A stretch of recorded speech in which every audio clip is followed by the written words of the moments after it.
And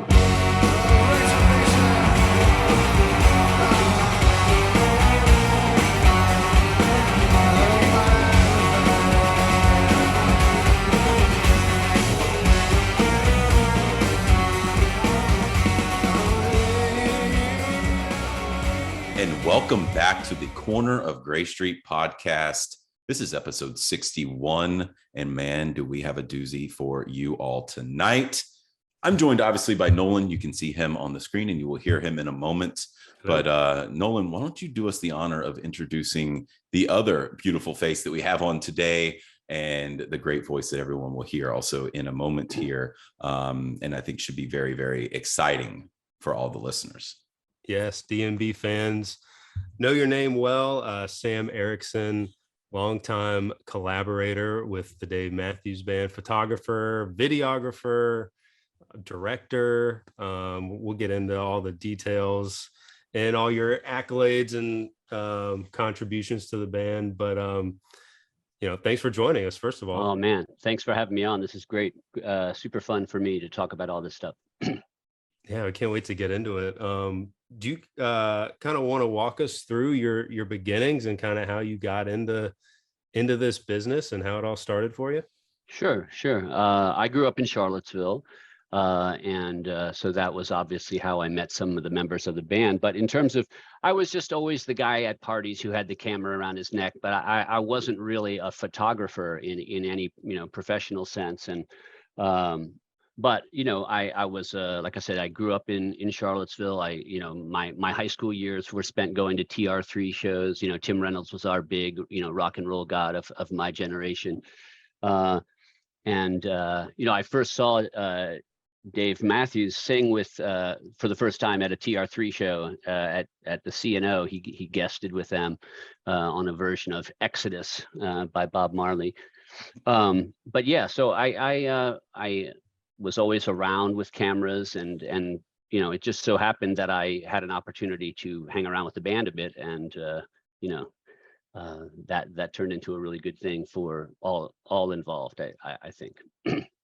But yeah, no, in terms of personal history, like Leroy's dad was my driver's ed teacher, and that's an interesting factoid. And I just knew all those guys from around town. You know what I mean? So it was it was just a nice, comfortable fit. Yeah, sure. It's that small town vibe. I was lucky enough to go to UVA, so I love Charlottesville. Oh, right on. It is one of my favorite places, obviously. But yeah, I mean, so you kind of, like you said, you had your start out being that person at the bar or that person at the party with the camera, but you didn't really have, I wouldn't say and I think I've seen this somewhere where you didn't start your photography career in Charlottesville. You kind of more blossomed more a little bit further up north, maybe Philadelphia and New York City. So yeah, what happened when you were there? What really made you be like, okay, maybe, what were your subjects, I guess, maybe that you were shooting, and what made it really take off from there? I mean, I had shot a few friends' bands, and I just found people fascinating. I did a lot of street photography in Philadelphia.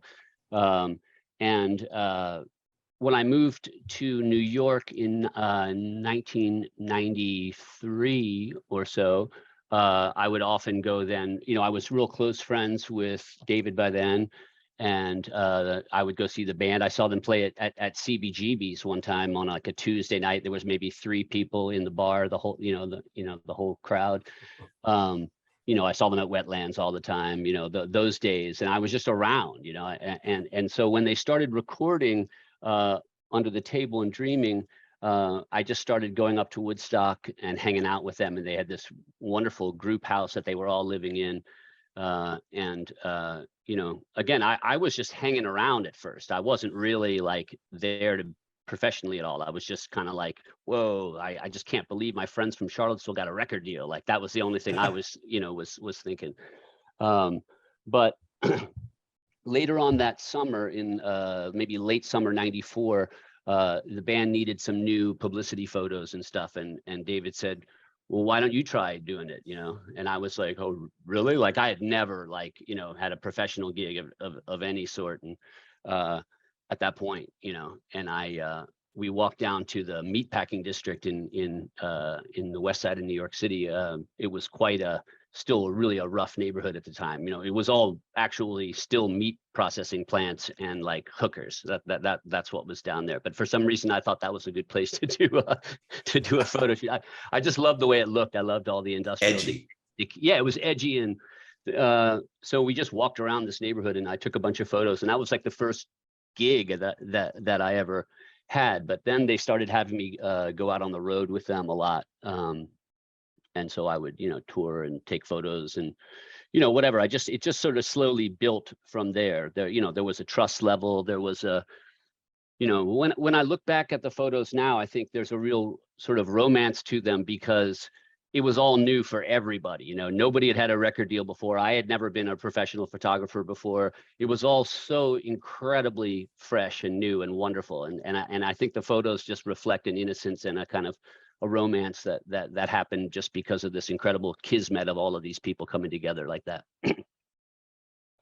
That's incredible. There's definitely like a newness to the photos where, I mean, it's just crazy to look back and see like young Dave and young Dave and Tim together and all that. I mean, totally.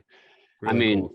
they were just such an unusual band and on so many levels, you know. I mean, just from just everything about them was like a band that nobody had ever seen before, you know, from the instrumentation to the makeup of the band to, you know, just the music that they were making was very not like anything else that was around at the time. So I think they really, you know, they really took the world by storm, obviously, with their unique vibe. And I think I was lucky enough to be a part of helping visually present that to the world. And I'm really proud of that.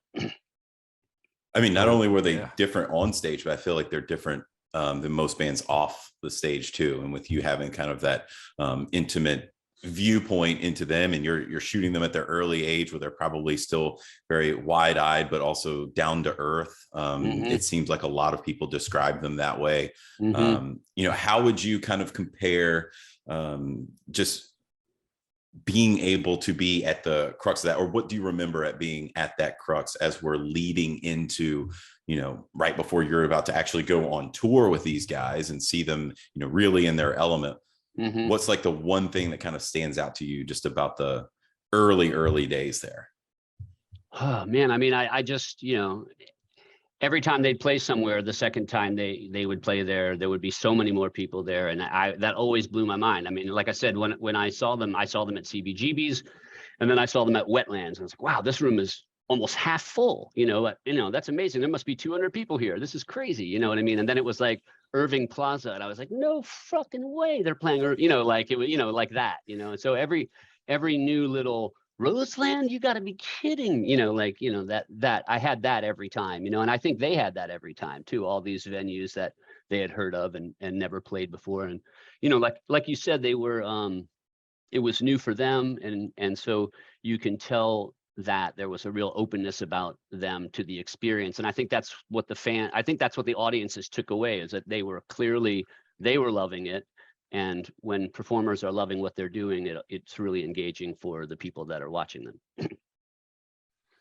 I can't even imagine. Did that answer your question? Yeah, that's great. Absolutely. Oh, we're so jealous you saw him back when. My neighbor was like, yeah, I saw him at the Wetlands in '93. I'm like, God, I can't, seeing him in a small venue would be so cool. Yeah. That's awesome. Yeah. So that's how you got your start. What did a tour look like for you?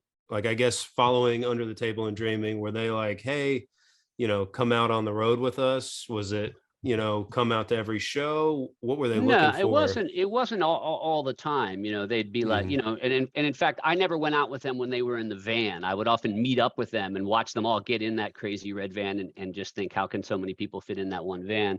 But I would often meet them out and do photos. But then the first time I really went on tour with them was in Europe in the summer of '96, actually, when I went on like a 3-week long tour. And that was quite a formative moment for me as well, just and for them. You know, I mean, it was there was a series of amazing events then, you know, the Bob Dylan story. I feel like I've told this about 10,000 times, where Bob sidles into the room. He's like, "You gonna play that 'Eat Too Much, Drink Too Much' song? Yeah, like that one." They're like, what, Bob Dylan? No, that ever, going out to dinner in, like, I can't remember what city in Germany we were in, going out to dinner with Neil Young, and just like sitting in some Italian restaurant somewhere, like, these kind of experiences were just like, for me, I was just like, wow, like this is a whole, and I was never going back to the life that I had been leading at that point. I was like, I'm a rock and roll guy now, man. Wow. You could have I'm a rode off huge- into the sunset right then. But they man. were That all was- in the same bus in those days. That was fun too. Wow. And everyone sat in Yeah. the lounge and played games and like video games or crazy card games or whatever, just all these kind of, I have all these moments now that, you just can't, and obviously when you're, been doing it this long, nobody wants to be piled in the same bus and all that. But back in those days when it was all new and everyone's in the same, room together all the time, it was an incredible photo subject, as somebody who's a documentarian like myself, that was just an amazing moment to be able to document. I got to ask quick, huge Dylan fan. So what was that moment like when he asked you to take his picture? Oof, I mean, that was, because we had been told that, Dylan didn't like to talk to the opening acts, nobody should really try to kind of, chat with him or anything like that. So we weren't like, the advanced people had told us that was going to be the deal, So, he comes sidling, like I said, he comes sidling into the room. Hey, Dave, hey, nice to meet you. You going to play that Eat Too Much song? Yeah, I like that one. And I'm like, hey, I'm the tour photographer. Can I snap a quick picture real quick, And I snapped a shot of David and Stefan flanking Bob Dylan, which ended up running in the Rolling Stones, like random notes, like the next week or whatever. I guess I don't know how it ended up in Rolling Stone, but somehow it did. And then the next day, though, the amazing thing was that the next day I was just wandering around wherever we were. I can't even remember where we were. And Dylan's road manager comes up and is like, Bob wants you to come to his dressing room today and take his picture. And I'm like, like, oh, I mean, I'm a Bob Dylan, if there's one, desert island artist, it's Bob Dylan for me. So I was just like, oh my God. So I get to his dressing room and it's like pitch dark. There's no lights on in it. He won't let me turn the lights on. I'm like, will you come outside with me? Can we walk outside? No, it's got to be here, So I'm sitting there and I've got this big box camera, one of those ones that you look down through the top. It's 2 lenses on the front, and I'm like, it's so dark, I can hardly see to focus, and I'm like trying to chat with him like I'm playing it cool, and I'm like shooting at like a 1/4 second exposure, if you know anything about photography, trying to hand hold something at that slow shutter speed is good. Anyway, I left there very, very, very distraught because I was like, oh man, I had my dream, invitation, and I didn't have the gear necessary to make it happen. Like I didn't have a flash, I didn't have any lighting with me, I didn't, I just had a camera around my neck, and I was very upset about it. But I got one really cool photo out of it, and the really cool part of that story is that 30 odd years later, some guy called me out of the blue, a professor at Xavier University, and he's like, do you realize that you took like the only cool like portrait of Bob Dylan like the week that he had finished Time Out of Mind? It's like Dylan, if you remember, at that period of time hadn't like released like a record of like new material in a long time, and everyone was like, is he, what's happening with him? Right. And so this guy calls me and he's like, I'm writing a book about Time Out of Mind, and I saw this photo and I just really want it to be the cover image of my book, and I was like, so it's just an interesting aside that I thought it was like, the most disastrous moment for me at the time, and then, 30 years later, somebody calls me to say they want it to be the cover of this book about, Dylan working on Time Out of Mind. So that was an interesting, what goes around comes around. Another interesting sideline to that story, though, is that many years after that moment, I was in Australia with John Bon Jovi, and out of nowhere, he tells me the story about how he met Bob Dylan. And he's like, yeah, we were sitting in our dressing room and we were really nervous, and Bob walks in, and then Bon Jovi breaks out his own Dylan thing, and he's like, and Dylan says, "Hey John, you gonna play that Wanted cowboy song? Yeah, I like that one." And it was like word for word what he had said to us in that dressing room. And then I realized later he must have some guy who's like, "Okay, you're gonna meet the opening act. You know, it's Dave Matthews, and he has some song, and you eat too much. It's on the radio, and you know, whatever." Or like Bon Jovi, you know, he wanted Dead or Alive. You know, like I think he's got some advanced guy that just tells him, like, you know, that kind of thing. Because, and I didn't have the heart to tell, I didn't tell John Bon Jovi that was like literally almost word for word what he had said to us. But so those are my two interesting asides from that Bob Dylan experience. Well, those are all-time stories. That's not surprising at all, I guess, coming from him. But I mean, and this would be, I got to ask this for Nolan's sake too. Do you have a favorite Dylan song or album? You know, I go back and forth. Most of the time it's Blood on the Tracks, which is sort of blasphemous, I think, for like real Dylan scholars are like, you know, it's got to be one of the three records from 65, 66, you know, Highway 61 or Blonde on Blonde, you know, and I love those albums too, but somehow, Blood on the Tracks is the one I end up coming back to a lot. I'm with you there. I'm all for Blood on the Tracks. Nolan approved. Yes. So we're talking about 96, Mhm. and I don't really know a whole lot about, you know, we'll get to some of the things that you're obviously more famous for, known about in the D&B community. But with 96, you know, that's the band's breakthrough record with Crash. Yep. It is still the highest sold, all that good, great, grand stuff. It's fantastic. Mhm. Their sophomore record. Were you around a lot shooting any photos there? Were you in the studio kind of like you were for Under the Table and Before These Crowded Streets? No. I mean, I was Okay. around. I visited a few times while they were recording up in Bearsville again, but I was not really shooting anything at that time. No, I can't remember why. I don't remember exactly why I wasn't, but you know, in those days, there wasn't really, nobody really had that thought, you know, it wasn't like content, you know, we need content, you know, nobody would have thought about that. You know what I mean? Like it was the Before These Crowded Street sessions was the very first time where I had anyone from the record label call me and say, we need, you know, material, you've got to be in the studio, you know?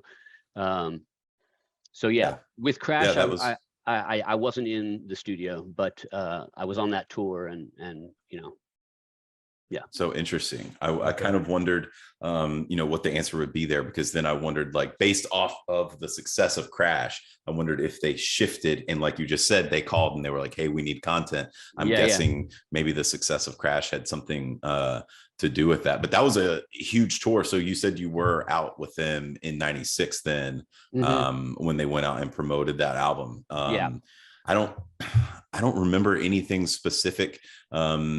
I've got that's one credited to, I've got one. Did you take go. the photos in the Dave and Tim Luther College? I took the cover. I snapped the cover. It wasn't at Luther College. I wasn't at that show.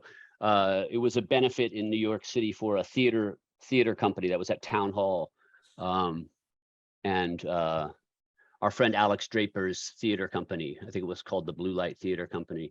Dave and Tim did a benefit show for them, and I was backstage beforehand snapping photos of them, and then I took a live shot that they ended up you know, sort of utilizing as the Luther College cover. That's perfect for year 96. That is that's iconic. That's awesome. Yeah, so you got that call asking, hey, come you know, out in, I guess, Sausalito, out at the plant for BTCS. So what was that like? You know, getting the call, going out there. How long were you there? Did you know? Man, what I don't remember they say? exactly. I mean, the band had asked me to come out to be there taking photographs, and then I got a call from a guy called Bruce Floor from RCA. And he goes, do you know what an EPK is? And I said, no. And he goes, so it's an electronic press kit. You know, it's a little video about a new record. You know, everyone was making them at that point, you know. And he's like, if I ship you out a video camera, will you shoot some video while you're while you're doing it. And so, I wasn't a filmmaker at all, but they FedExed me out a camera, and then I called another buddy of mine who lived out in the Bay Area and asked him to come out and do some shooting with me. And so I was taking photos and videos while we were in the studio, not knowing exactly what it was going to be utilized for, beyond maybe cutting it into a little EPK, which I did when I got back to the city. And I showed it to the label, and they were like, "Oh, this is really cool. There's an opportunity on MTV right now." MTV used to play music. They were music television, for all you people too young to recall the Clarion days, Halcyon days of MTV. So they're like, "There's a show called Ultrasound, and they want to feature Dave Matthews Band, but we need a half hour of a film, and so, and I had maybe 5 minutes of material that I had shot out and Sausalito edited together. And so they're like, we're going to give you money and you're going to make this film. And I'm like, whoa, like I'm directing a show for, primetime TV, and I'm like, what? Like, how do I do that? So I'm like, well, what music films have I seen? I'm like, I love Don't Look Back, I'm going to call DA Pennybaker and see what he has to say about it. So I literally just picked up the phone and I called the Pennybaker office.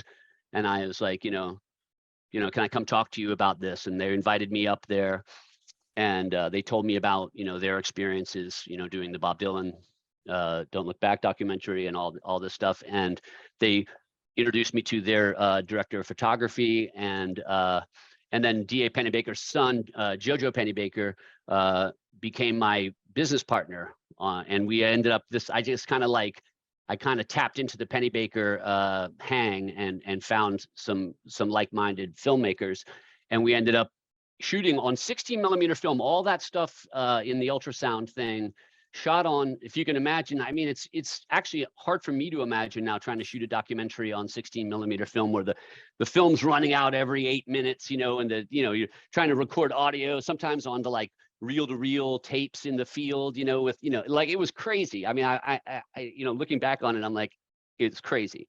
But that's why it has such a great look. I mean, you just, you look at that footage, you've got a great cinematographer shooting beautiful 16 millimeter film of a band at the height of their, creative powers, and it turned into something that was like,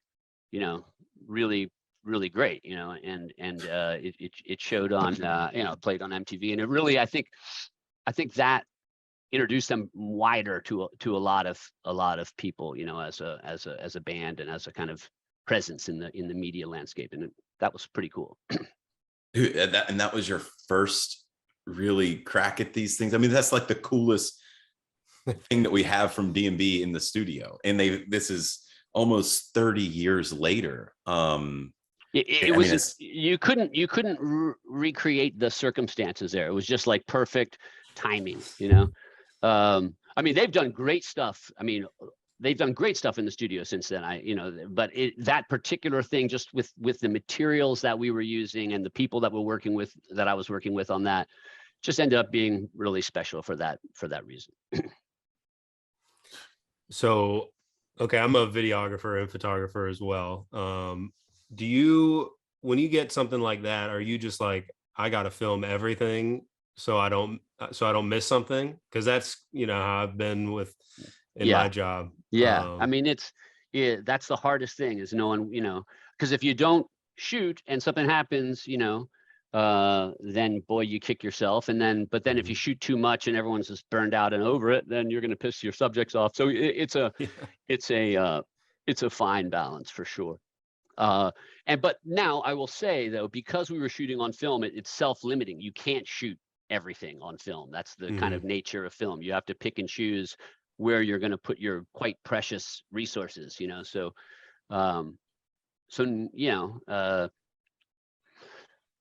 what would I say? I didn't shoot everything, but I shot what I thought was important. They should have just released all of it. I mean, I want to see all of it. I'll watch 20 hours from Before These Crowded Streets. It seems like just the coolest time to be in the studio with those guys. Yeah, it really was quite an amazing thing. Yeah. And hopefully there'll be chances to see more of that, and a different look at that at some point in the future. Ooh, a little tease from Mr. Erickson. You never We always know. like teases on You never know. on the podcast. So maybe we'll let him leave it there. Anything else you want to say about that, Sam? Or you're just going to leave us hanging? I just, with the anniversary coming up, the 25th anniversary of the record, I know that, I obviously work at Sony Music now, and have done so for almost a decade now, amazingly. So I am now kind of more in the kind of, I hate to use the word corporate. I mean, I'm still in a very creative position, but I work for the company now. So you're a suit now. Yes, clearly I am a suit. But that being said, I'm involved, in when there are, anniversary type things, especially on projects that I'm, involved, where I was involved with originally. So, I'm sure that something is going to be, put out in commemoration, but I honestly don't know exactly what shape or form or anything it's going to take. Well, we'll be on the lookout then. We'll be on the lookout. I'm sure it'll be Keep cool. Your eyes and ears peeled. Yeah, to look back through some of your original footage. Going off of like the height of the band, 1998 BTCS. 99 featured some big moments for them too, with listener supported Woodstock. Did you have any involvement like in that kind of stuff? I was at Woodstock 99. I was the official photographer of Woodstock 99, a dubious honor these days. But yeah, I was the guy. I was hired by the label that put out the live record to shoot all the photos for, there was a big Woodstock 99 live package, and so I was the photographer. I was the photographer for that. So I was literally standing on the front lip of the stage for the whole time, like there was a little lip right in front of the stage, and I was standing on that and just getting pelted with shit for 4 days. So, oh gosh. We got I've got that documentary that just came out on Netflix. You'll find me. You'll to watch. I'm gonna look for you. You'll see me all over that shit. If you just look on the front of the stage, there was, like I said, maybe a few feet lower than the actual deck. There was maybe a 4 foot wide lip, and they had cameramen standing on there. And then I'm wandering around with my still camera shooting. So, and then when DMB played, I was up on the deck for that. Just pretty mind blowing just to look at that. The number of people was pretty mind blowing. And at the time, I think we were all imagining that it was going to be something, like, oh, isn't this cool? But it, and it was great when DMB was there, but that weekend was a mess, man. As has been documented. Yeah, I bet. Oh man.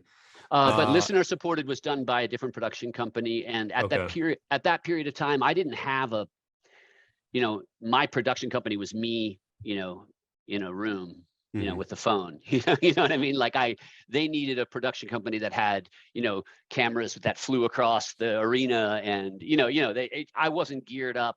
That it was another 7 or 8 years before I got into the live concert filming business, which I'll talk about, I'm sure, when we get to like the Dave and Tim stuff and the, Europe 2010 and all that kind of stuff. So, we could do an entire podcast just on Woodstock 99. That is, I did not know that you were like the guy for that. That is so awesome. I don't even know how you'd feel, but this seems like a huge couple of years for you. So you do the coolest thing that's ever happened in music, which was the BTCS documentary. Obviously. And then Woodstock, close second. And then you start working with a bunch of other acts too. So you've started, I think you were Santana, P. Diddy, who was huge then. Nelly was coming onto the scene, John Mayer. And what is that like? You go from this tiny band in Charlottesville to their stardom, and then you're starting to work with others that are reaching stardom, have reached stardom. What was that like? Really, really, really exciting for me, obviously. Like I said, you can tell by the longevity of the relationship I have with DMB that I love working with them and all that. But you can't work with the one band your whole career, and one band can't work with one director or photographer there. It just doesn't work like that.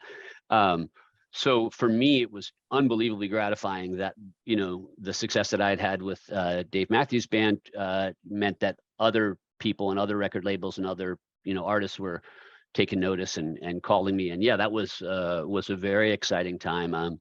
You know, when I look back on it now, I realize there's sort of three bodies of work that I'm really proud. I mean, I'm proud of all the work that I've done, but I realize now that I got to see three beginnings in a really, really unique way. And obviously DMB we've talked about, you know, but John Mayer came to me via Michael McDonald, who had been the road manager for Dave Matthews Band for a long time and a good friend of mine.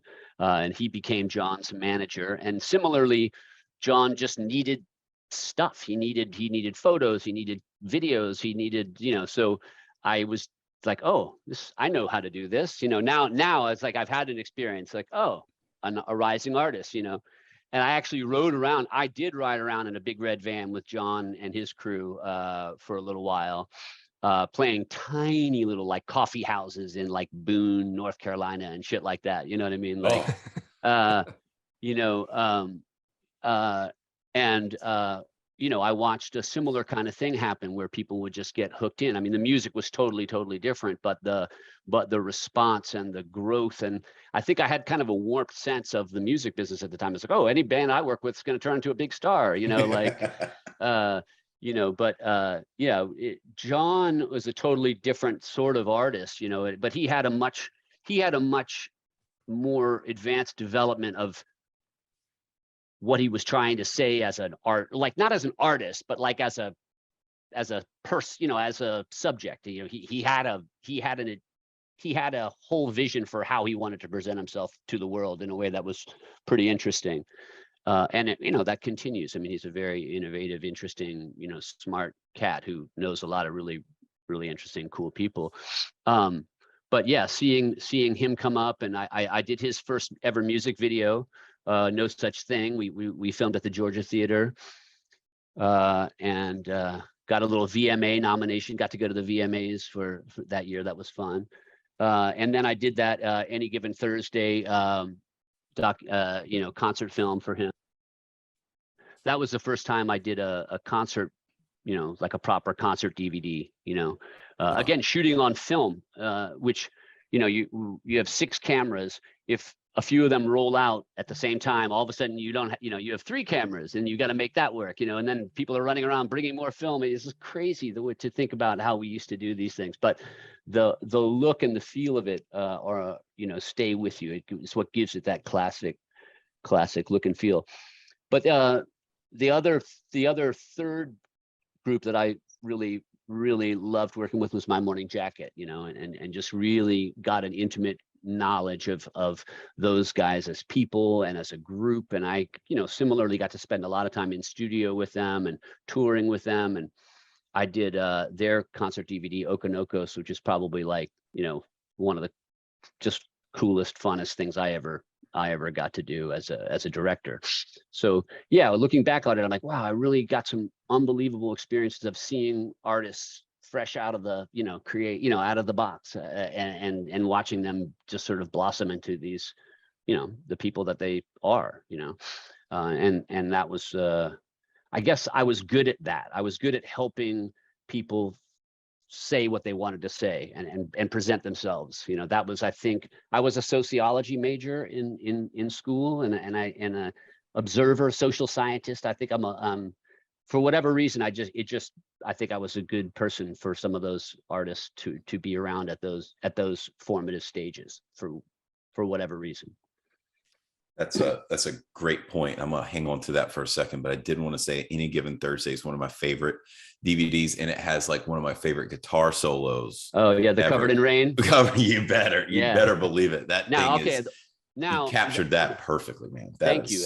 Now I will give you Jojo Pennybaker all the credit for that. Jojo, I hope you get to see this sometime, but he stuck on that shot, and I'm sure you know the shot I'm talking about, the side shot on the fret. Like Jojo doggedly stuck on that shot. I think I was even like, move Jojo, move, and he stayed. You know, I'm glad he did, because I think that one shot lasts for And I think that's what's so beautiful about shooting on film. Again, like I said, you have to make some aesthetic and resource choices, because you don't have 800 cameras that are shooting videotapes, or even now obviously shooting to chips and stuff. So you end up, the concert film is a sadly kind of dead art form, or diminishing art form. That the classic concert film, you know what I mean? Now there's lots of other really cool things, like now you can couch tour and watch every show live and shit. That's mind-blowing. But you'll never have that, like, here's a show that we're going to actually decide to really fucking trick out and make look really cool, and hire great people to conceive of how it should be presented, and and mix it in the way that because as much as couch touring is cool, again, it's unbelievable that you can follow your favorite bands like that. You hear them not at, they're, you're not hearing the art presented, or you're not hearing or seeing the art presented in its most, ideal form, is all that's all I'll say. As back when I was a kid. Sorry to be you cranky old guy over here. No, you should have done one like a month and a half ago. They should have had you at Radio City, Goose featuring Trey, Anastasio. Yeah, I heard that Father was a great John show. Misty. I mean, that weekend was billed. They had you. Unreal. I guess you're in New York, right? Like you're probably close by. Man, they should have had you over there producing that. That would have been something. But yeah, so I wanted to ask, since you mentioned, studying sociology, studying people, and just all these different eclectic personalities. When you've got people like you said, John Mayer, and then Dave, and the band in general. P. Diddy, then, like I work with all that's who I was going to ask. So yeah. You had like P. Diddy, and I think you have some pictures of him in the club. Like, what is that like? Yeah, that late 90s P. Diddy. I mean, I'll tell you that I was, that was quite a different turn of events for me. I got a call. I can't remember who called me originally, but like the deal with him is that he, at least in those days, I don't know if he still does this, but he wanted a photographer with him all the time. Like if you weren't taking pictures of him, it was like, why aren't you taking pictures of me? Like, like I have pictures of him getting pedicures, I have pictures of him, like this kind of shit, and I'm like, and he would always say, where my photographer at? That's when I knew it was my time to. That's so you. That was me for a little while. And they wanted me on retainer. Like I'd never had a gig like that. They were like, we'll pay you whether you do anything or not. And sometimes weeks would go by and I'd be getting paid, and that's cool. And then all of a sudden I'd get a call at 1 o'clock in the morning, like, you got to go to Times Square right now. I've been asleep for 3 hours, and like that kind of shit. It was chaotic, but it was really exciting. I mean, I went really pretty cool places with him. We were at the Grammys. I think it was the year after Biggie had been killed at the Grammys. I was with him. I was with Diddy at the Grammys the next year, and it was the first time I'd seen lots of people with guns, and he had some pretty heavy protection around him, and that was all pretty interesting. But that actually, there's a good DMB story in that Diddy's people just never, they weren't very great with details. So they're like, okay, we want you to shoot Diddy at the Grammys. Okay, I said, sounds great. Just that sounds awesome. So I rode in the limo. I took photos of him in his hotel getting dressed. I took photos of him in the limo on the way to the event. And we get out, red carpet, just cameras flashing everywhere, all the people from, the gossip shows that you've seen on TV, everyone rushing up to him, every star you've ever seen, I'm just like, snap, snap, snap. It was amazing. Walking down the red carpet, snap, snap, snap. Oh, this is like unbelievable. I'd never experienced anything like it. We get to the door of the venue and they're like, you can't come in. You don't have a ticket, And I'm like, well, I'm his photographer and I've been hired by him to come in and do this. I'm not going to be able to do my job. Sorry, you don't have a ticket. So I was like, because they just didn't even think about how to get me into the venue. So I'm literally standing outside the venue at the fucking, I can't remember which venue it was, and I'm like, how am I going to get in? And I ran into somebody from DMB's crew. Because they were there at the Grammys that year as well. And so they got me in the door. and I managed to get the shot where Diddy was presenting a Grammy, and then of course they left me there as well, and I had to get my way back to the hotel. But that was, but I did a lot of really, I mean, you know, he is an incredibly driven, innovative, wildly, you know, driven is the best thing I can say about him, you know, person, you know, he's just really always thinking a mile a minute about everything, you know, so it was really interesting, but I couldn't hack that for very long. I passed the gig on to another guy, my buddy Justin J, and then he did it for quite a long time, because he was much more suited for that hang than I was. Man, I'm sure you have just an endless number of stories. We love John Mayer. Do you have any early John Mayer stories that are okay to tell? I mean, I just, you know, like I said, he was so articulate about what he was trying to do. I was really impressed with him at that period of time. I remember we were shooting a little documentary thing about Room for Squares, another EPK. And I remember he's like, I'm 23 now. Do you want to follow me to 24, 25, 26? You know, and I was like, you know, yeah, that sounds great. You know, and that was the last line of the EPK. But now looking back on it now, it's just so funny to, like, you know, he's so young, you know, and just like, you know, but he had such a way of, you know, just communicating with the audience that was pretty cool. I mean, you know, we did a lot of good stuff. All the stuff we did for Any Given Thursday, there was so many goofy little things. You know, he was like, let's do an audio. I don't know if you ever listened to the weird audio track that he did. Like, you know, when DVDs had multiple tracks and you could select different audio. So he did this whole sort of commentary track. He came into the studio one day and, like, he riffs on and busts his own chops about all kinds of stuff throughout the video, or just that thing about the USA Today. Do you remember the USA Today gag from the DVD? There was all kinds of weird, goofy little documentary moments where he's like, "This is how I read the USA Today." It's just him being ridiculous with the USA Today and making fun of the USA Today in hotel rooms, and just, you know, he's very funny. I mean, there's no surprise that he's doing, you know, stand up and stuff like that. He's a very, very funny cat. Yeah. Have you done anything? Yeah, he is. Have you done anything with him recently, or no?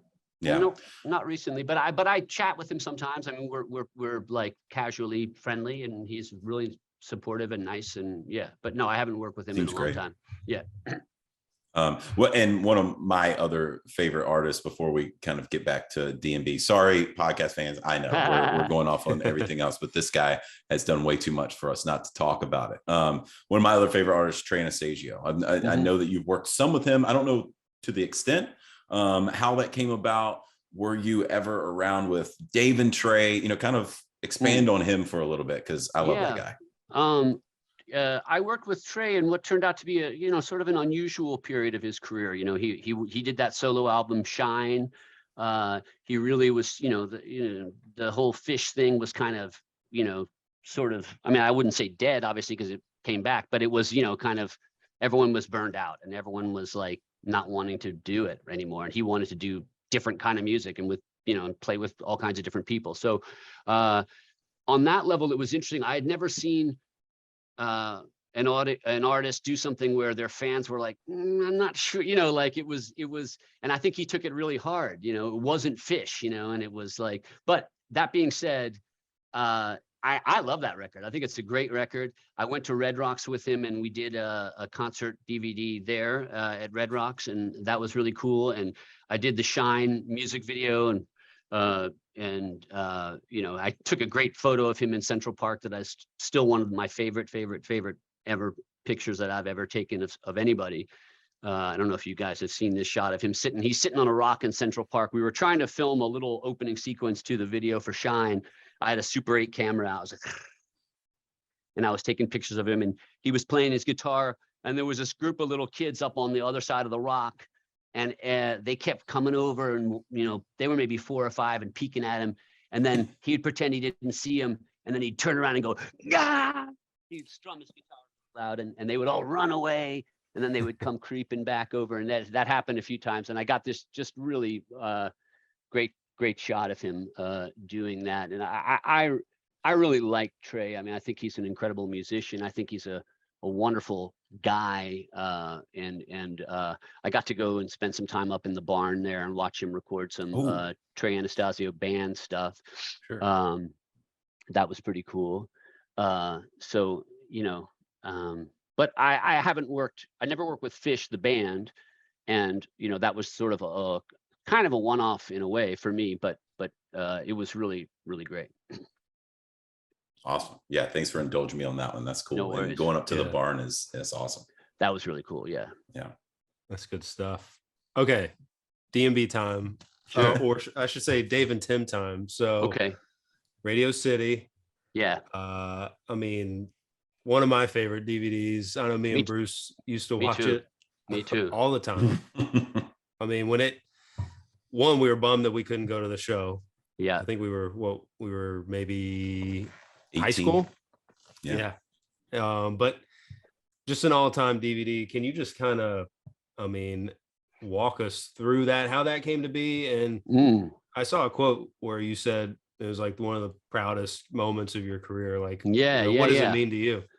Well, I mean, one, obviously just to be sitting in a booth and being like, I'm directing something at Radio City was pretty really cool for me. That year, 2007, I got to direct at Radio City, and I got to direct at the Garden.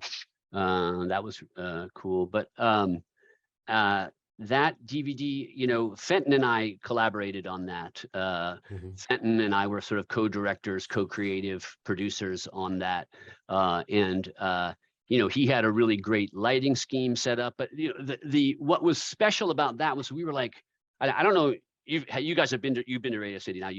It actually has one of the hugest stages I've ever seen. I mean, it's a stunningly large deck, like vastly, like too large for the actual. You know what I mean? It has a bigger stage than most stadiums have when a band plays. You know what I mean? It's huge. And then there you've got two guys on stools, you know, on this ginormous concrete stage. You know, it was like, wow, what the fuck are we gonna do here? And but Fenton had this friend. God, I wish I could remember what his name is now. But if the set designer was a buddy of Fenton's, and a very successful set designer. So it was sort of embarrassing that I'm not recalling his name at the moment. But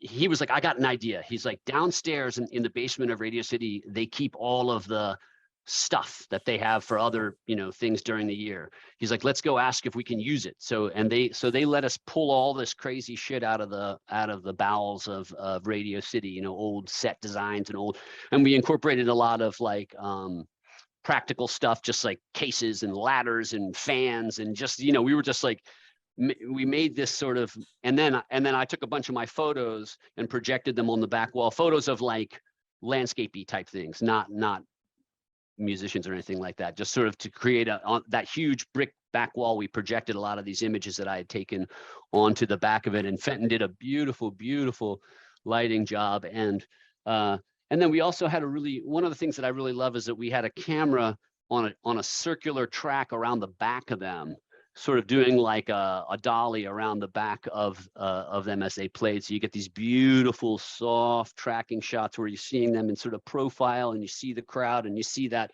arcing space behind them, and the cameras. You know, it's just, you know, that kind of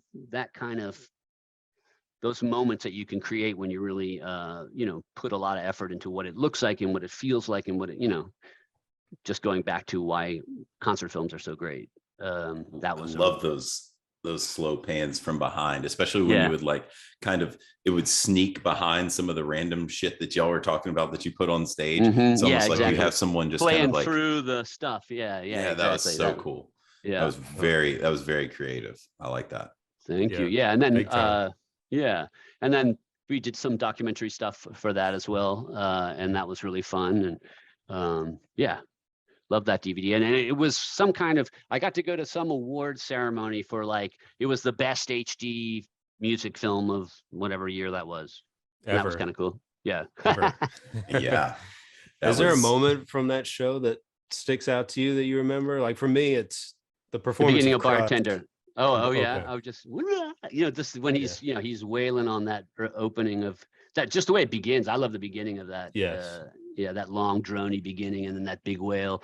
But yeah, no, I mean, that was a great show. That they were on fire that whole tour. I'm sure that if you ask them, that was probably not the best show that they played the whole tour. It never, but it was a great show, and they mixed it. That was the other thing, is that audio mix on that is really stunning as well. So the whole, it looks and sounds, unbelievable.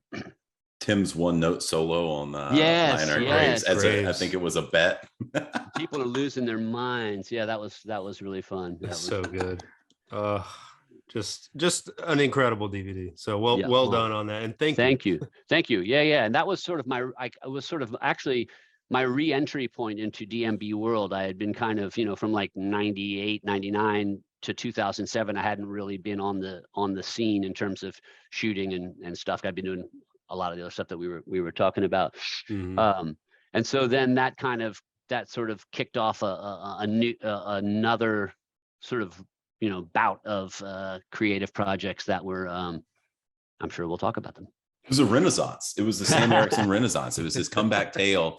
And I mean, no one's had a better comeback than the Dave and Tim Radio City music, that DVD. I was wondering though, so you answered the question though, what happened, what was going on in between, if you did anything with Dave or the band and stuff like that. But obviously, you were kind of busy being on retainer and helping kick off John Mayer's career. Obviously he owes it all to you, all of that good stuff. So yeah, lead us into that then. So out of Radio City, obviously everyone loves that. And I'm sure most people know what you did next. The Big Whiskey, Road to Big Whiskey documentary, made huge multi-part, in-depth documentary that spanned so much of the band and, had a lot of, there's a lot to unpack with that documentary because a lot happened to them.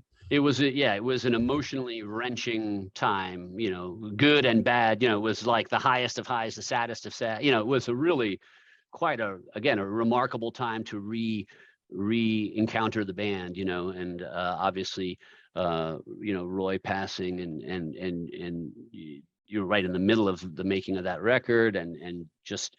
And then finishing it and it being such a great record too. I mean, that is a really, really great record.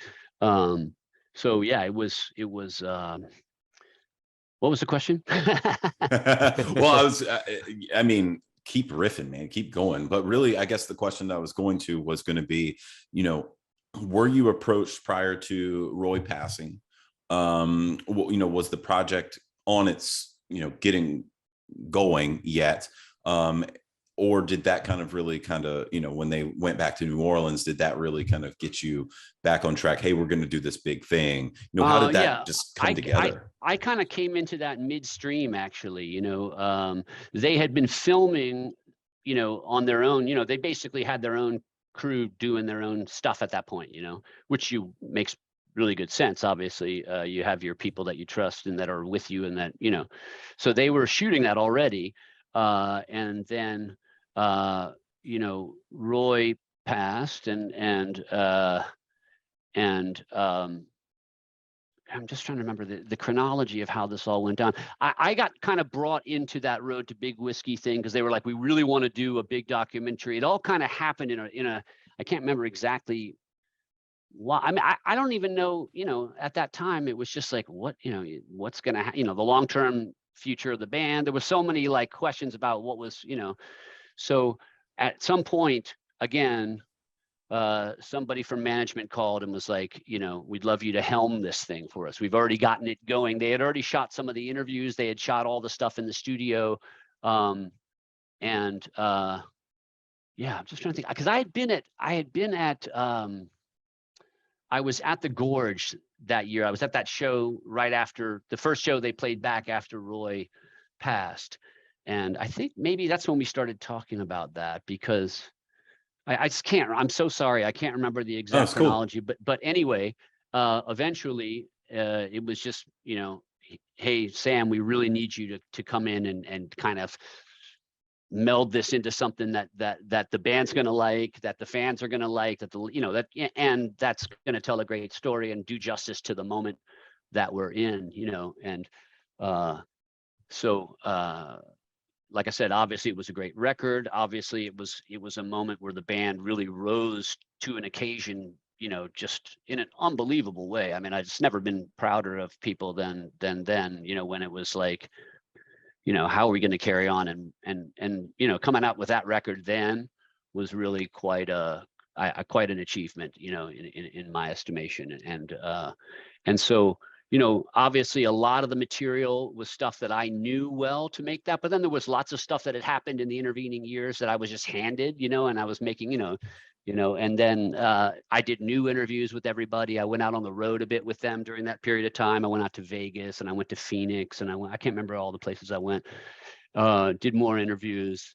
Yeah, I mean, I am really very proud of how that turned out. Again, it's sort of a shame to me in a way that like these stations don't even exist anymore. You know, it's like, you know, no one who's going to do something with that now. You know, it's like it's what a cool film. You know, I wish we could figure out how to like, I mean, I know now with all these streaming platforms that you would think that they would be able to find a way to kind of take some of these, you know, things and get them out there in a way that is, because right now you can watch it on YouTube and it looks like ass, you know, obviously, and it, you know, whatever, but like, should be on Nugs.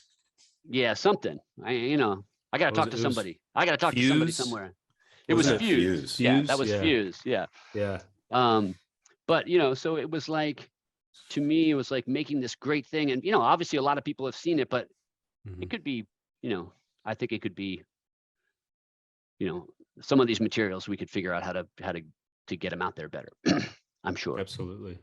Do you think? I mean, was this one of the more challenging things you've had to do? That and project? God, yeah. I mean, raw. I mean, it's just a tough time. You know, like I said, it's both a incredibly creatively gratifying time and a really emotionally, you know, fraught time, and a, you know, just, you know, you just running the gamut of, you know, all the possible emotions that you can, you know, imagine from, you know, having a lifelong, you know, or, you know, career-long bandmate and friend, and, you know, integral part of the group, you know, kind of passing away like that, and just, you know, the shock and all the stuff that happens after that, and the tributes, and the, you know, it was just like, wow, it was really emotionally quite intense. And so, yeah, but that, I think, in the end, you can just tell again. I mean, that moment where David announces the Roy's passing in LA, that footage, I mean, I wasn't there. I had nothing to do with that footage, you know, but just like, I just cannot believe that he actually played that show that night. You know, that is, I think, one of the most admirable and incredible things that of many admirable and cool things that he's done. That was quite an achievement, just to get out there and do that was really amazing. Another great bartender opener.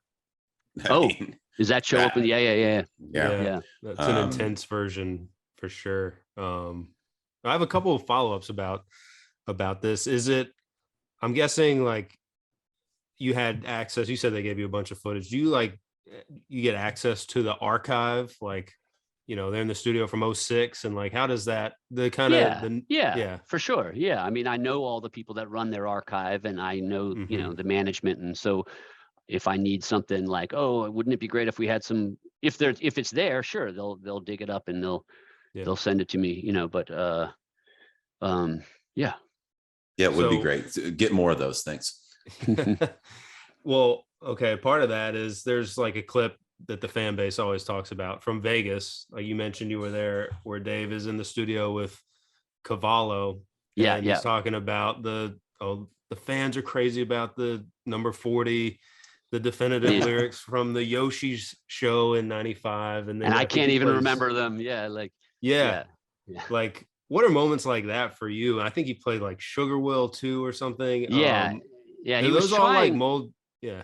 No, I was saying he was trying to, I think, you know, kind of finish a couple of songs that he knew people wanted to hear. But he is saying like, that one song. I mean, this is what you guys as fans, sometimes you don't realize. And I didn't realize until, like you said, you're around for events like this, something that can be so formative for you is still a moment in time in someone else's life that they are just like, oh, that happened once, and I said whatever the fuck I said in some club in San Francisco, and 20 years ago.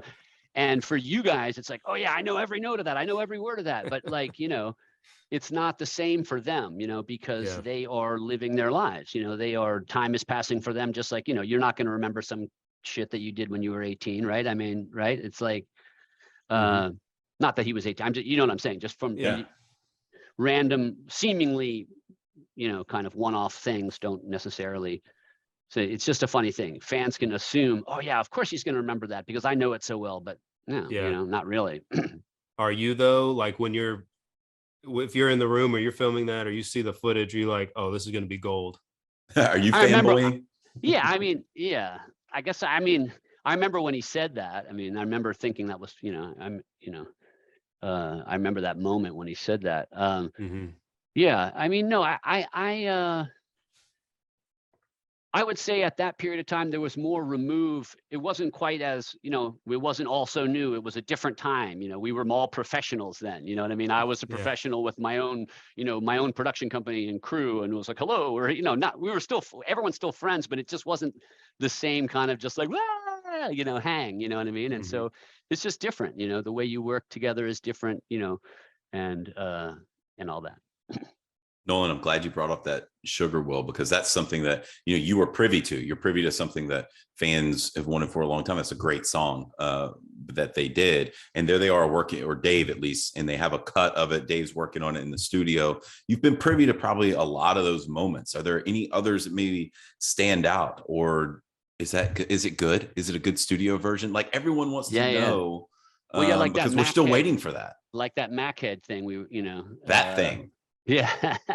I mean, when I was in that early time of shooting in Sausalito before, right when they had shipped me that camera, and I didn't know I was making a show for MTV or anything. I just had this video camera, and they started playing a song I had never heard before, and I was, videotaping it, and David's making up crazy lyrics, and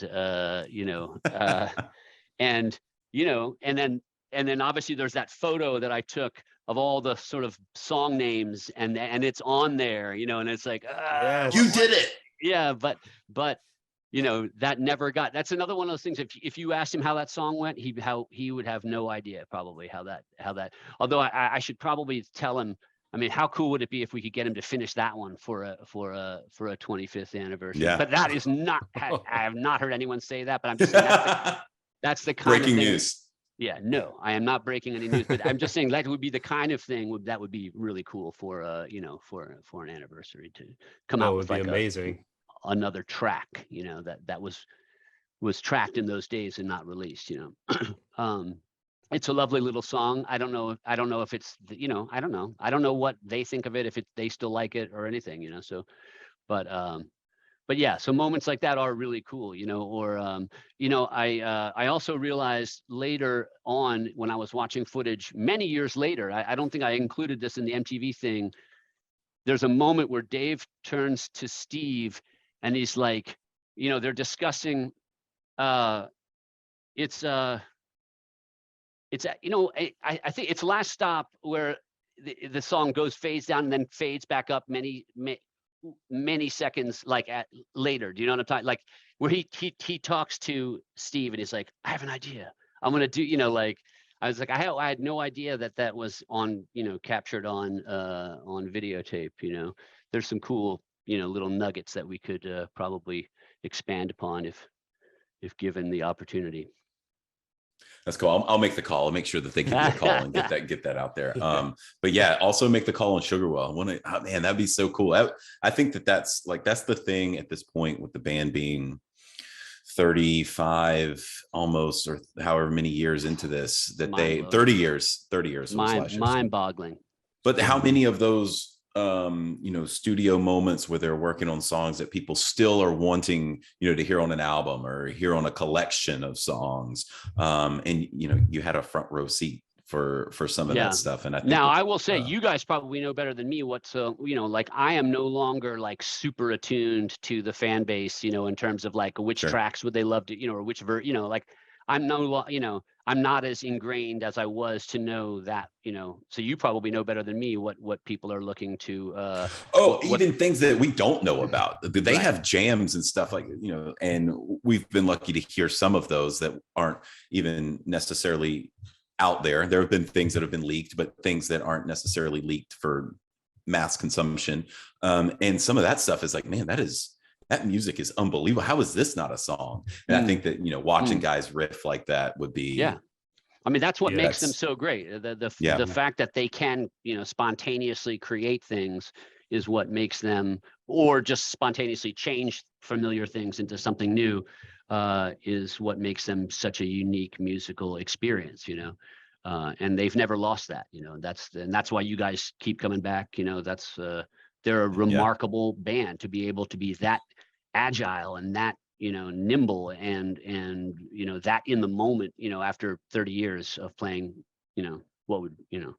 these songs, but they're like, some of those songs are totally different songs than when they were first, released. They've just, changed or grown or, that's why you guys are still here making this podcast, is because they can do shit like that. Absolutely. One more question about the studio before we jump to the Europe DVD.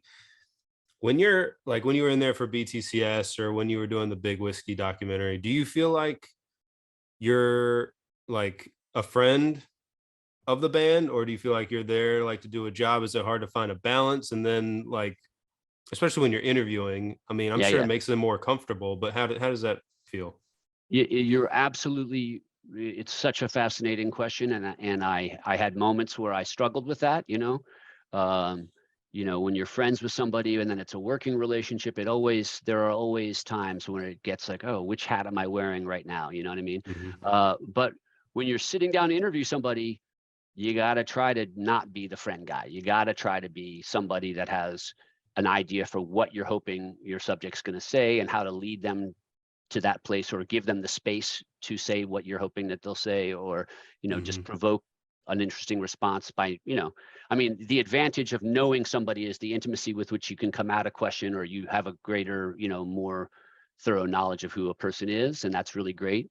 But you can't be too buddy, or you don't get anything beyond yuck. You know what I mean? You don't get anything beyond whatever, like you and your buddies hanging out, nobody wants to watch a film of you and your buddies hanging out, really, unless you're the Rolling Stones or something like that. You know what I mean? That's a great question, and the answer is the nature of our relationship grew, from just a friendship to a professional relationship to a relationship that kind of was back to just being friends for a while in those early 2000s years, and then a kind of second phase of working with them again, and now it's kind of more like, we're friends, and I also am working on the label side, and so it's it's a different. Relationships are always evolving, but there is no group of individuals that I care more about, than the members of that band and the management and the crew. I mean, it's unbelievable the longevity and the consistency and the just the way that they value the relationships of the people around them. It's I'll never forget all the great opportunities that they helped me achieve, and I'll always be in their corner and wanting to see the best for them and help them in whatever way I can. Would love to see more of that. Absolutely. Yeah, definitely. And so Nolan did allude, we'll move on to the next thing, which is pretty much like the next year. It is 2009. Big Whiskey has been released. They go on basically a world tour, and you're asked again to tag along for something. And it's actually, and I don't know really what the overall consensus is amongst the fan base, just because some people got burned out on the Big Whiskey tour, this, that, and the other. Sound is changing. They're more of a big interface rock band. Horn, exactly. Electric guitar. So it's a big different sound. Yeah. But you were tasked with another project in one of the coolest venues in the world. Yeah. I love that venue. I mean, Rip, go tell us the experience. How I had shot there once before. I'd actually done a Good Charlotte concert DVD there, like in 2003 or 4 or something at Brixton Academy. So I knew that room really well, and I loved seeing them in a size club like that. It, made it feel more like a rock, like a rock and roll club show than it did feel like a big stadium show. And I enjoyed that. I'm just trying to think of what my memories were. I mean, it was cool going to London and finding, I had to really put together an English crew. I had never really, worked, I didn't bring people over that time. And so that was kind of interesting, was finding new folks. The guy that was supposed to shoot Carter showed up with shorts on, he was going to be on the stage, and he had these bright white legs, and he had shorts on, and we were just like, dude, like, I think we had to go buy him sweatpants or something. There was just funny things like that. But we did a similar thing. We built that semicircular track again, because I wanted to look out at that room of people, and I'm just trying to remember. I mean, I loved it, but I do remember that there was some like fan grumbling about, like, if I hear 7 again, Sure. like, what. I loved all those songs, man. Again, I had been away from the band for a while, and then I was like, I got really immersed in that record. I loved Why I Am. I loved, that sounded like, it didn't sound like DMB in the way that, for sure, the way that you, think of them from, 1998 or whatever. But I think anyone would go nuts so if they had to sort of feel they had to play the same music in the same way all the time. So, I do remember that there was some sort of, but whatever, man, I love that piece, and it was part of a really cool package. The whole package I thought was really nice. It's incredible. The cinematography, production. I'm not sure. And Taylor Carruthers' photos. Taylor was also out there doing, and so Taylor did a really wonderful book of photos there. So that was really cool for both of us. Both of us had been away from the band for a while, Taylor and I, it was great to have it felt like an old school DMB reunion, but with all this new material. And well, some of the shots, it seemed like that you had learned some from Radio City, some of the behind the band shots, but there was a patience, I feel like, in that DVD that you or your crew, that you kind of honed in on the right people at the right time. Oh, beautiful shots of the fans. It wasn't like, and I told Nolan, just the Folsom Field DVD from 01. It's like these cut. And it's just ridiculous. But this one is, you're right, the intimacy, the you feel like that you're standing on stage with Carter right beside him, or inching closer to Jeff as he's about to have a solo. It's just, I know that it's a beautiful room to shoot in, but y'all did just an incredible job. Was it something that you purposefully did? Did you have any different strategies? I knew what I knew. Thank you. I knew what I was doing. Finally, I guess that's what I would say. In terms of, just like plotting cameras and knowing, okay, some of the earlier career stuff that I did, I was just like, this is new and I'm going to do my best and I'm going to launch myself into this. And then once you do a few of them and okay, I know now where, like, these camera positions, I'd shot in that room before, and then I was like, okay, I need to chart these songs. I know these songs. I know when the horns are going to come. I'm going to have somebody, and again, it's not, and the cool thing about that is not that it just goes to the person, but often it's when you can lead someone to the person, is when it becomes really, when you start to feel like you're being led around the music visually, is when that stuff is really great. And you don't feel like you're getting cut, and you're, that is actually not immersive when you're just cutting too fast and you're never anywhere long enough to feel like there you are, you know what I mean? So that was just, I think, if for whatever you're noticing about the fact that the music was nicely covered and you were following along, was a combination, like I said, of just me having more experience about how to position cameras, and then also having a great editor who really loved the music as well. And and again, filmmaking like that is massively collaborative. I mean, you have 30 people working on, from shooters to runners to lighting people to whatever. And it's really, the good ones are because people know what they're doing and like working together, and there's that kind of supportive, we're all in this together kind of vibe.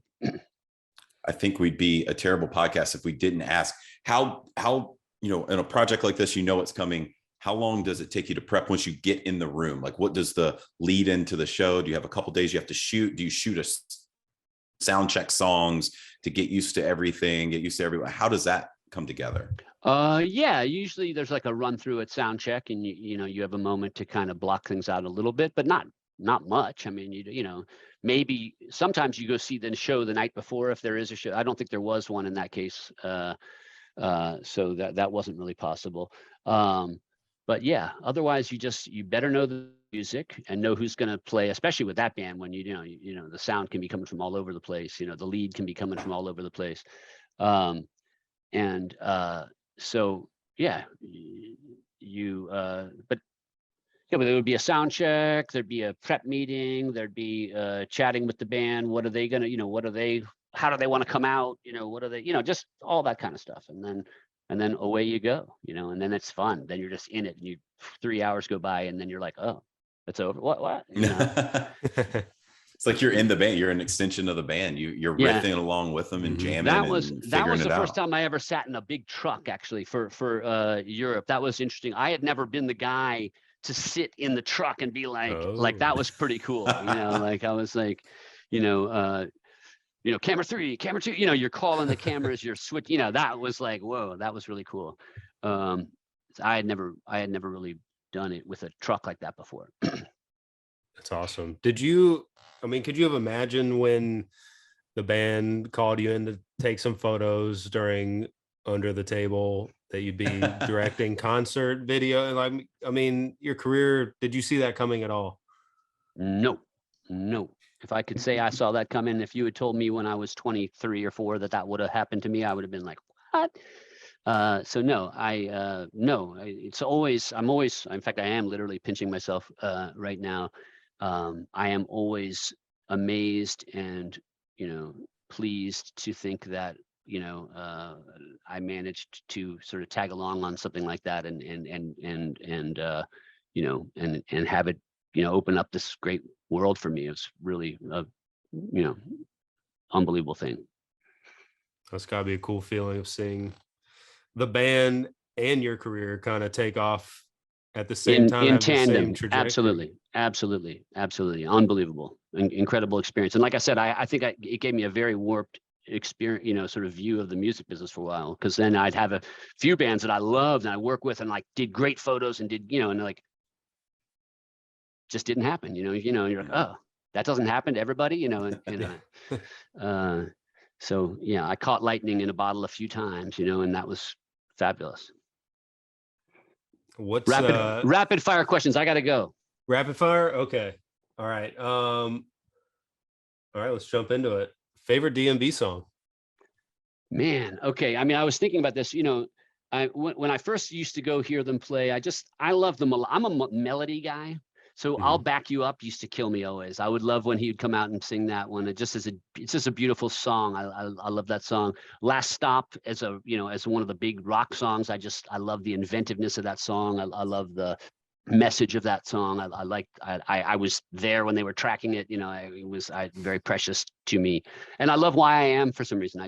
That song always, I just dig that tune. Favorite album?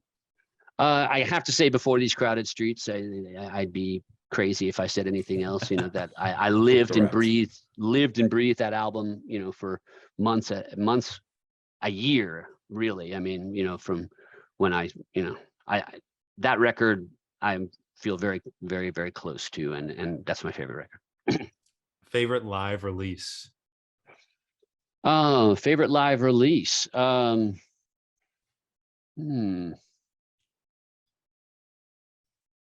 Ooh. I guess the Dave and Tim Radio City one. That's precious to me, and again, that's my own personal thing. I'm being a real homer here for my own work, but it's okay. Favorite venue, and it could be to shoot at that you've attended. Doesn't have to be DMB, but sure. Yeah, favorite venue. I've been to all the great ones, you know, or all the classic ones. I love Alpine. I think Alpine's a really, really cool spot. I was only there once, but I really liked it. I love the Gorge. I guess, you know, the Gorge is pretty special. And Yeah. Red Rocks is cool, but I don't like it as a venue to see music in that much. Actually, I love the space, but I don't think it's a terrible place to shoot. Actually, it's a really weird place to shoot. Interesting. So vertical. Everything's so vertical. You're shooting down on everything. It's weird. Huh. Favorite show you were at, not Radio City? And I feel strange calling this favorite because it was, you know, it was so sad. But that show right after Roy passed, and that first show back, I think was, if not favorite, you know, the most incredible, emotionally intense show that I was at. And the tribute, I helped make a little tribute video, you know, Fenton and I don't remember. Made a little you know, and it was a lot of my photos of Roy, and it was a, you know, just, it was a I mean, it was just a goose pimply moment when that video played, and there was tears everywhere. And then that, you know, the show was incredible. And so that was, that was, I guess, Gorge 2008. Night one, I guess. Yeah, that's awesome. Do you have a favorite song performance that you've seen at a show that stands out? I love 41 always, you know, I guess as a live track. I feel like if in my mind's eye, if I'm at a Dave Matthews concert, that's what's playing. So I remember numerous, I don't have a single favorite, but I have numerous memories of just loving 41 live. What was the last show you went to? It was at the Garden in November. Oh, excellent. 2021. So very recent, nice. Very recent. Yeah. Well, hopefully you'll get to go maybe again this year. Hint, everybody. So do you have, I've got just really one more. Do you have a favorite memory or a moment with the band member that really sticks out to you that you may or may not have a photo of it, but your mind's eye has that photo of?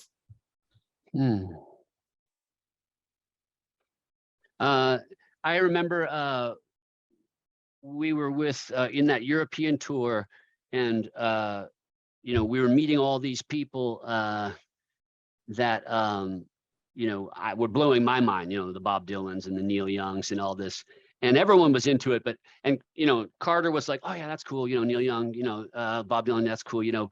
And then he ran into this guy in the hotel lobby. I think the guy's name was Poochie Bell. It was a drummer, some legendary. And he, you know, like I said, he couldn't have cared that much about Neil Young or Bob Dylan, but when he saw Poochie Bell, talking and just watching those guys talk drums and just, you know, and I was like, that's Carter, you know, like, you know, I should look that guy up and see what his actual name is, because I'm probably butchering it. Oh, I also butchered something earlier. The person that called me, I don't know how we're going to fix this.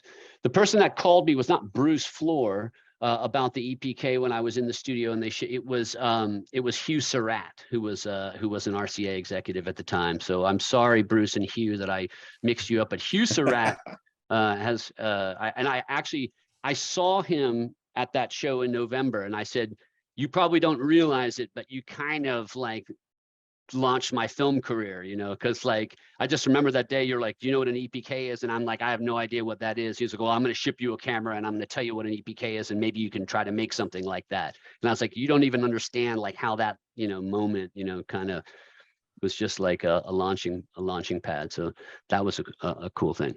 So sorry, Hugh, that I got it wrong the first time, but maybe we can figure out how to fix that. Okay, two more really quick. Photo or video? Ooh, like which one do I like more? Yeah. Photography is purer. Yeah. You know, in a way, you know, I mean, you can't capture bullshit on film, you know, you capture what's in front of you. You know, sometimes you can bullshit in video, you know, you can say something that you don't mean, you can, I love them both. But I think if I had to pick one or the other, I'd go with still photography. I like that. I like that answer. Okay. Anything you want to plug other than if it's not DMB related or whatever? No, I mean, if anyone, Again, I work for Sony Music. I create video content for all sorts of different artists. And I just do a lot of the same kind of things I used to do for bands, but I just do that inside of Sony Music. So it's not really like huge project related. It's a lot of, this is the difference 10 to 15 years ago, the media landscape, that was a question you had on your, when I first started making content about artists, what they called short form was like 10 minutes. And what they called long form was like an hour. Now 90 seconds is long form. You know what I mean? Like, like, I'm like, really? How the fuck am I supposed to tell you anything that's going to be meaningful? But like, that's the fucking world we live in. I mean, I guess we all just have minuscule little attention spans these days from our phones and shit. But, what, 90 seconds? That's so long. I hear that all the time, like in meetings. I'm like, wow, that kind of blows my mind. But I can't even remember the question you asked me. Oh, anything you're working on that right. we should be on the That's what I lookout work for? on. I work on lots of really short videos for Sony Music. And then, but I will say that to circle back around, a lot of stuff that I've done is now up for 20-year anniversaries, 25-year anniversaries. So I often just get called, hey, you were in the studio with Trey, right? Yeah, I was there when they did Drops of Jupiter. Here's a bunch of photos that I took 20 years ago. It's pretty cool for me now. It's like a whole second look, shit that's been sitting in my basement for literally 20 years. I'm like, somebody all of a sudden wants to look at this again, And so there's a lot of that happening, 20 anniversaries, 25-year anniversaries. So I also get, and since most of my work was for Sony back in those days, I often get pulled into that kind of stuff. So that's pretty cool. But yeah, if anyone wants to follow my Instagram, it's Sam Erickson 44. I think a lot of people from the DMB fan community do already, but and hopefully I'll get you some photos that we can match with some of this video to give a little visual flavor to what we're talking about. And but thank you so much for having me on. Yeah. It was really fun. No, thank you so much. And we went way over the time and that we thought, but we can't interrupt Sam when he's going on these epic stories. So that was all good. You're all so good. gracious. And we hope to see your name associated with the DMB project very, very soon. That would be incredible.